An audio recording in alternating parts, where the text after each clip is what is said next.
ಶ್ರೀ ಮೈಲಾರಲಿಂಗೇಶ್ವರರ ಜಲಾಭಿಷೇಕ ಮಹೋತ್ಸವ ಕಾರ್ಯಕ್ರಮವನ್ನು ಇದೇ ಡಿಸೆಂಬರ್ 18ರಿಂದ 24ರವರೆಗೆ ಹಮ್ಮಿಕೊಳ್ಳಲಾಗಿದೆ ಎಂದು ಶಿವಶರಣಪ್ಪ ಗೋಗಿ ತಿಳಿಸಿದರು. ಕಲಬುರಗಿಯ ಪತ್ರಿಕಾ ಭವನದಲ್ಲಿ ನಡೆದ ಸುದ್ದಿಗೋಷ್ಠಿಯನ್ನು ಉದ್ದೇಶಿಸಿ ಮಾತನಾಡಿದ ಅವರು, ಇದೇ ಡಿಸೆಂಬರ್ 18ರಿಂದ ಈ ಕಾರ್ಯಕ್ರಮ ನಡೆಯಲಿದ್ದು 39ನೇ ವರ್ಷದ ಕಾರ್ಯಕ್ರಮ ಉದ್ಘಾಟನೆ ನಡೆಯಲಿದೆ. ಈ ಕಾರ್ಯಕ್ರಮಕ್ಕೆ ಮಾಜಿ ಶಾಸಕರಾದ ದತ್ತಾತ್ರೇಯ ಪಾಟೀಲ್ ರೇವೂರ್ ಹಾಗೂ ಇನ್ನಿತರೆ ಭಕ್ತರು ಆಗಮಿಸಲಿದ್ದಾರೆ. ಡಿಸೆಂಬರ್ 19ರಂದು ಕ್ಯಾಲೆಂಡರ್ ಬಿಡುಗಡೆ ಕಾರ್ಯಕ್ರಮ ಹಾಗೂ ಡಿಸೆಂಬರ್ 24ರವರೆಗೆ ಅನೇಕ ಕಾರ್ಯಕ್ರಮಗಳು ಜರುಗಲಿವೆ ಎಂದು ತಿಳಿಸಿದರು. ಶ್ರೀ ಮೈಲಾರಲಿಂಗೇಶ್ವರರು ಜಾತ್ಯಾತೀತ ದೇವರು, ಎಲ್ಲ ಜನರಿಂದ ಪೂಜೆಗೊಳ್ಳತಕ್ಕಂಥ ಮಹಾಸ್ವಾಮಿಗಳು, ಶಿವಸ್ವರೂಪಿಯಾದ ಮೈಲಾರಲಿಂಗೇಶ್ವರರು ಜಗತ್ ಬಡಾವಣೆಯಲ್ಲಿ ಸುಮಾರು 1981ರಲ್ಲಿ ದೇವಸ್ಥಾನ ಜೀರ್ಣೋದ್ಧಾರ ಕೈಗೊಂಡು ಮೈಲಾರ ದೇವಸ್ಥಾನಕ್ಕೆ ಕಟಿಬದ್ಧರಾಗಿರ್ತಂಥ ಮೈಲಾರ ಸೇವಾ ಸಮಾಜದ ಅಡಿಯಲ್ಲಿ ಇದ ಕಾರ್ಯಕ್ರಮ ನಡೆಸ್ಕೊಂಡು ಬರ್ತಿದ್ದೇವೆ.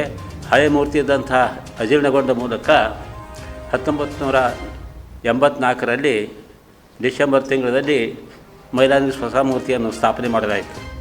ಆ ನಿಮಿತ್ತವಾಗಿ ಪ್ರತಿ ವರ್ಷ ಶ್ರೀ ಮೈಲಾರಲಿಂಗೇಶ್ವರ ಜಲಾಭಿಷೇಕ ಮಹೋತ್ಸವ ನಡೀತಿದೆ. ಒಂದೊಂದು ಸ್ಥಳದಲ್ಲಿ ಮೈಲಾರಲಿಂಗೇಶ್ವರ ಹೆಸರುಗಳು ಬೇರೆ ಬೇರೆ ರೀತಿಯಲ್ಲಿ ಮಹಾರಾಷ್ಟ್ರದಲ್ಲಿ ಖಂಡೋಬ ಅಂತಾರೆ, ಕರ್ನಾಟಕದಲ್ಲಿ ಮೈಲಾರಲಿಂಗೇಶ್ವರ ಅಂತಾರೆ. ಹೀಗೆ ಅನೇಕ ಶಿವಸ್ವರೂಪಿಯಾದಂಥ ಶಿವನೇ ಬೇರೆ ಬೇರೆ ಹೆಸರುಗಳಿಂದಂಥ ಪೂಜೆಗೊಳ್ಳತಕ್ಕಂಥ ಶ್ರೀ ಮೈಲಾರಲಿಂಗೇಶ್ವರ ದೇವಸ್ಥಾನದಲ್ಲಿ ಯಾವ ಜಾತಿ ಮತ ಭೇದ ಇಲ್ಲದೆ ಪೂಜೆಗೊಳ್ಳತಕ್ಕಂಥ ನಮ್ಮ ಸುಮಾರು 40 ವರ್ಷಗಳಿಂದ ಈ ಜಲಾಭಿಷೇಕ ಮಹೋತ್ಸವವನ್ನು ಆಚರಿಸ್ಕೊಂಡು ಬರ್ತಾ ಇದ್ದೇವೆ. ಅದೇ ನಿಮಿತ್ತವಾಗಿ ಈ ಮೈಲಾರಲಿಂಗೇಶ್ವರ ಜಲಾಭಿಷೇಕ ಮಹೋತ್ಸವದ 39ನೇ ವರ್ಷದ ಒಂದು ಕಾರ್ಯಕ್ರಮ ಇದೇ ತಿಂಗಳ ಡಿಸೆಂಬರ್ 18ರಿಂದ ಸಾಯಂಕಾಲ 6 ಗಂಟೆಗೆ ಕಾರ್ಯಕ್ರಮ ಪ್ರಾರಂಭವಾಗುತ್ತದೆ. ಈ ಕಾರ್ಯಕ್ರಮದ ಪ್ರವಚನಕರಾಗಿ ಪರಮ ಪೂಜ್ಯರಾದ ಶ್ರೀಮನ್ ನಿರಂಜನ ಪರಮಸ್ವರೂಪಿ ಚರಲಿಂಗ ಮಹಾಸ್ವಾಮಿಗಳು, ಗದ್ದಿಮಠ, ಕಲಬುರಗಿ, ಹುಬ್ಬಳ್ಳಿ ಅವರಿಂದ ಈ ಪ್ರವಚನ ಕಾರ್ಯಕ್ರಮ ನಡೀತದೆ. ಅಂದಿನ ಕಾರ್ಯಕ್ರಮಕ್ಕೆ ನಮ್ಮ ಜನಪ್ರಿಯ ಶಾಸಕರಾಗಿದ್ದ ಶ್ರೀ ದತ್ತಾತ್ರೇಯ ಪಾಟೀಲ್ ರೇವೂರ್ ಅವರು ಮುಖ್ಯ ಅತಿಥಿಗಳು ಆಗಮಿಸ್ತಾರೆ. ಕಾರ್ಯಕ್ರಮ ನಡೀತದೆ.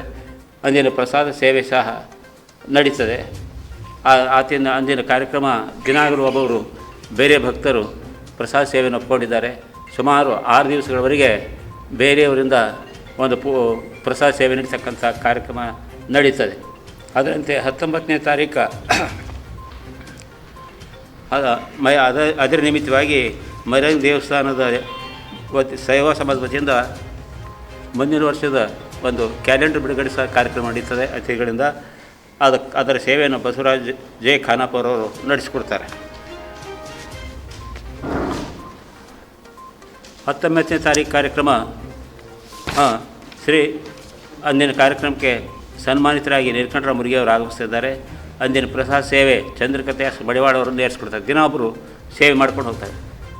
20ನೇ ತಾರೀಕಿನ ದಿವಸ ಸಾಯಂಕಾಲ 6 ಗಂಟೆಗೆ ಸನ್ಮಾನಗೊಳ್ಳೋರ್ಥ ಪ್ರಭುಲಿಂಗ ಮಾನ್ಕರ್, ಜಿಲ್ಲಾ ಆರೋಗ್ಯಾಧಿಕಾರಿಗಳು ಯಾದಗಿರಿ ಇವರಿಂದ ಅವರಿಗೆ ಸನ್ಮಾನ ನಡೀತದೆ. ಪ್ರಸಾದ ಸೇವೆ ವಿಶ್ವನಾಥ್ ಪಾಟೀಲ್ ಖ್ಯಾತ ದಂತ ವೈದ್ಯರು ಕಲಬುರಗಿ ಇವರಿಂದ ನಡೀತದೆ. 21ನೇ ತಾರೀಕಿನ ದಿವಸ ಸಾಯಂಕಾಲ 6 ಗಂಟೆಗೆ ಪ್ರವಚನ ನಡೀತದೆ. ಶ್ರೀಮತಿ ಅರ್ಚನಾ ಬಿ ಪಾಟೀಲ್ ಅವರಿಗೆ ಕಾಮರೆಡ್ಡಿ ಆರ್ಥೋ ಮತ್ತು ಟ್ರಾಮಾ ಕೇರ್ ಆಸ್ಪತ್ರೆ ಕಲಬುರಗಿ, ಡಾಕ್ಟರ್ ಎಸ್.ಬಿ. ಕಾಮರೆಡ್ಡಿ ಹಾಗೂ ಡಾಕ್ಟರ್ ಪ್ರತಿಮಾ ಎಸ್. ಕಾಮರೆಡ್ಡಿ ಸಾರಥ್ಯದಲ್ಲಿ ಕಳೆದ 11 ವರ್ಷಗಳಿಂದ ಸಾವಿರಾರು ರೋಗಿಗಳಿಗೆ ದಿನದ 24 ಗಂಟೆ ತುರ್ತು ಸೇವೆ ನೀಡಿದ ಶ್ರೇಯಸ್ಸು. ಆರ್ಥೋ ಚಿಕಿತ್ಸೆಗೆ ನುರಿತ ವೈದ್ಯರ ತಂಡ, neuro surgery, joint replacement surgery, interventional pain clinic, plastic surgery, facial maxillo surgery, ದಿನದ 24 ಗಂಟೆ ಲ್ಯಾಬ್ ಸೌಲಭ್ಯ, ದಿನದ 24 ಗಂಟೆ ಮೆಡಿಕಲ್ ಸೌಲಭ್ಯ, ಡಿಜಿಟಲ್ ಎಕ್ಸ್ರೇ, ದಿನದ 24 ಗಂಟೆ ಬ್ಲಡ್ ಬ್ಯಾಂಕ್ ಸರ್ವಿಸ್, ದಿನದ 24 ಗಂಟೆ ಆಂಬ್ಯುಲೆನ್ಸ್ ಸೌಲಭ್ಯ. ಹೆಚ್ಚಿನ ಮಾಹಿತಿಗಾಗಿ ಸಂಪರ್ಕಿಸಿ ಸರ್ಕಾರಿ ITI ಕಾಲೇಜು ಮುಂಭಾಗ, ಕಾಮರೆಡ್ಡಿ ಆರ್ಥೋ ಮತ್ತು ಟ್ರಾಮಾ ಕೇರ್ ಆಸ್ಪತ್ರೆ ಕಲಬುರಗಿ. Phone number 084722566163.